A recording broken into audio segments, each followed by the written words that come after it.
In the heart of medieval Europe, there exists one of the most audacious real estate deals in human history. Not a shopping mall, not an office building, not even a parking lot. A pope buying an entire third of Italy. And today, we're going to tell you exactly how that happened, and exactly how spectacularly it fell apart. How could this Welcome be? to the story of the Papal States, where God's business became real business. Our story begins in the year 754 AD. The Roman Empire is dust. Barbarians roam Europe. And the Pope? He's just a spiritual leader with a very big problem. No security. Enter Pepin the Frank, a powerful Frankish king who just happens to be not very good at saying no.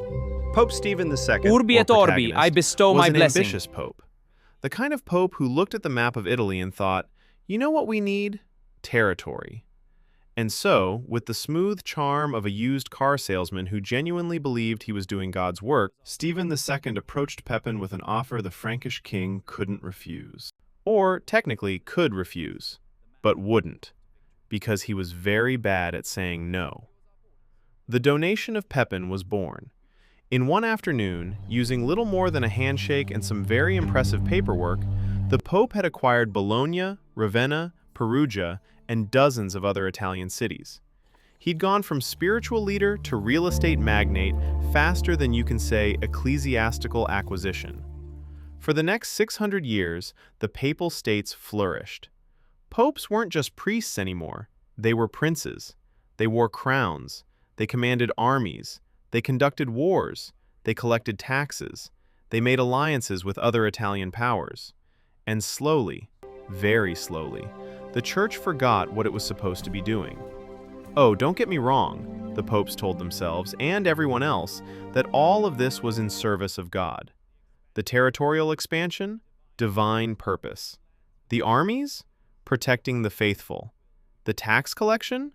Funding the Church's sacred mission. The building of lavish palaces? Making a statement for Christ.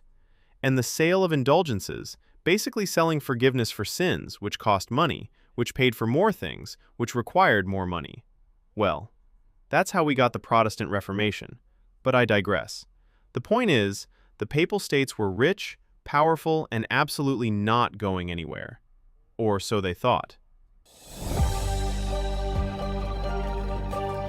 The year is 1860. A man named Victor Emmanuel II has a dream: to unify Italy under a single flag, one nation, one government, one government, one everything. One people, one future. For a united Italy. For Italy, charge! And there's a problem with his dream. The Pope owns a third of the country. Now, you might think a spiritual leader would say, oh, well, I don't really need all this land. I'm here for the souls, not the real estate. But Pope Pius IX? He had other ideas. For over 1,000 years, the Pope had been a prince, a sovereign ruler. In faith, we find our strength. Go forth and spread the light. And now, suddenly, someone was asking him to just give that up? To retreat into a tiny corner of Rome and pretend everything was fine?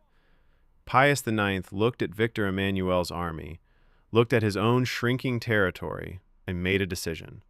He would lock himself in the Vatican, and he would stay there for 60 years. Not metaphorically locked in, actually locked in. Imagine being so angry about losing your country that you just refuse to leave your house. For 6 decades.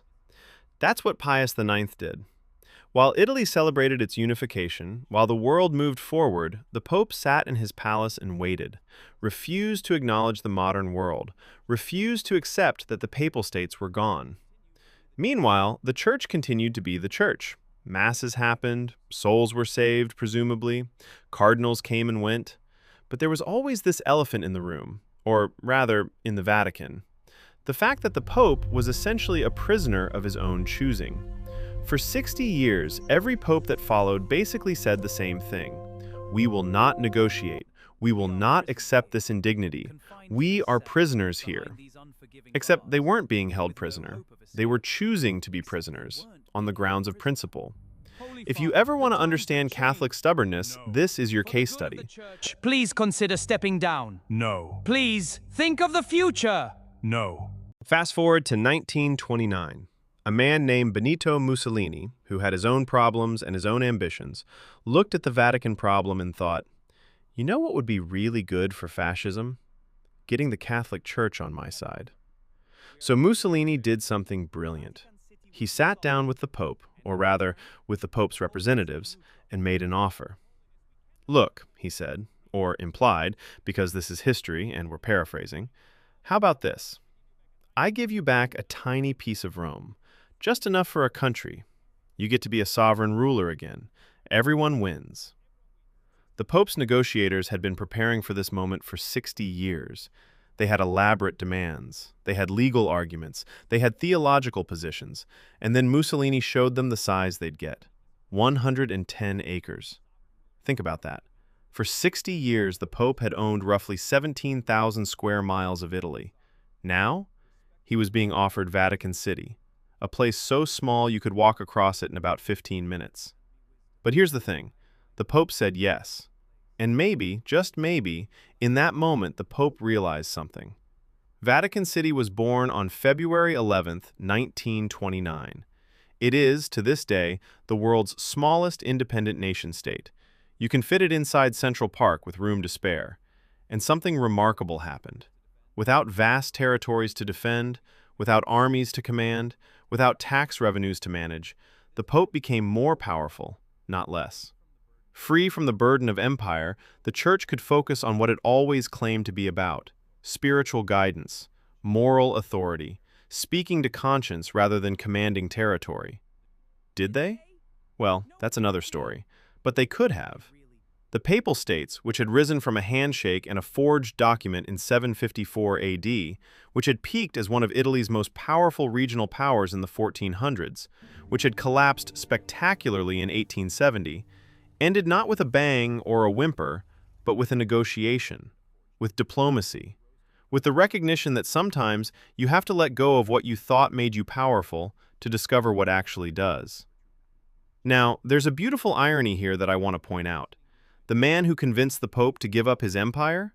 Benito Mussolini. You know, the fascist dictator, one of history's most reviled figures. So the Pope agreed to the fascists' offer. The moral leader of Catholicism made a deal with one of the worst actors in 20th century history. I'm not saying it was wrong. Pragmatically, it was probably the best option available. But it does highlight something important about power, compromise, and the complexities of history. Sometimes the solutions to our problems come from unexpected places, and sometimes those solutions come with uncomfortable strings attached. So what can we learn from the rise and fall of the Papal States? First, that power isn't permanent. Not for empires, not for institutions, not for anyone.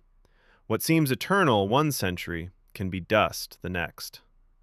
Second, that holding on to what you think defines you can be more destructive than letting it go. Pius IX's stubbornness cost the papacy decades of isolation and irrelevance. The moment a later pope accepted the new reality, the Church's influence actually grew. Third, that institutions, like people, have to adapt. The Papal States were a medieval solution to medieval problems. By the 1800s, they were an anachronism. Rather than trying to preserve them, the Church eventually found new ways to be relevant. And finally, that sometimes the smallest territory can hold the deepest meaning. Vatican City, at 110 acres, has arguably more spiritual and cultural influence than the vast Papal States ever did. It turns out that you don't need an empire to matter. You need purpose. You need meaning. You need people who believe in what you stand for. And apparently, you need really good paperwork. The Church was excellent at that. The Papal States lasted for over 1,000 years. They rose from ambition and fell to history. They remind us that even the most powerful institutions are mortal. Even the most certain structures shift and change. And they remind us that if you're ever offered a piece of real estate by a fascist dictator, you should probably, well, actually, I'm not sure there's a clear lesson there. History is complicated. But what we do know is this. The Pope went from ruler of a third of Italy to resident of a postage stamp-sized country. And somehow, in that loss, found something more valuable than he'd had before. That's the real story of the Papal States. Not the territory, not the power, but the journey from one to the other. And that's something worth remembering.